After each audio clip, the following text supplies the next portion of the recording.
ಹಳಿಯಾಳ ದಾಂಡೇಲಿ ರಾಜ್ಯ ಹೆದ್ದಾರಿಯ ತಾಟಗೇರ ಕ್ರಾಸ್ ಸಮೀಪ ದ್ವಿಚಕ್ರ ವಾಹನ ಸವಾರ ನಿಯಂತ್ರಣ ತಪ್ಪಿ ರಸ್ತೆ ಬದಿಯ ಮರಕ್ಕೆ ಡಿಕ್ಕಿ ಹೊಡೆದ ಪರಿಣಾಮ ಬೈಲಹೊಂಗಲದ ಯುವಕ ಸ್ಥಳದಲ್ಲೇ ಮೃತಪಟ್ಟಿದ್ದು, ಮತ್ತೋರ್ವ ಯುವಕ ಗಂಭೀರವಾಗಿ ಗಾಯಗೊಂಡ ಘಟನೆ ಶುಕ್ರವಾರ ರಾತ್ರಿ ನಡೆದಿದೆ.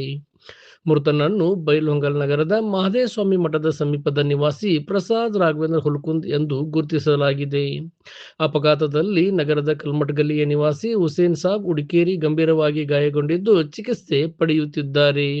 ಇಬ್ಬರು ಬೈಲಹೊಂಗಲದಿಂದ ಶ್ರೀ ಕ್ಷೇತ್ರ ಉಳುವಿ ಕಡೆ ತೆರಳುತ್ತಿದ್ದ ವೇಳೆ ಈ ದುರ್ಘಟನೆ ಸಂಭವಿಸಿದೆ ಎಂದು ತಿಳಿದು ಬಂದಿದೆ. ಅಪಘಾತದಲ್ಲಿ ಪ್ರಸಾದ್ ಹುಲ್ಕುಂದ್ ಅವರ ತಲೆಗೆ ತೀವ್ರ ಸ್ವರೂಪದ ಗಾಯವಾಗಿದ್ದು ಸ್ಥಳದಲ್ಲೇ ಮೃತಪಟ್ಟಿದ್ದಾರೆ ಎನ್ನಲಾಗಿದೆ.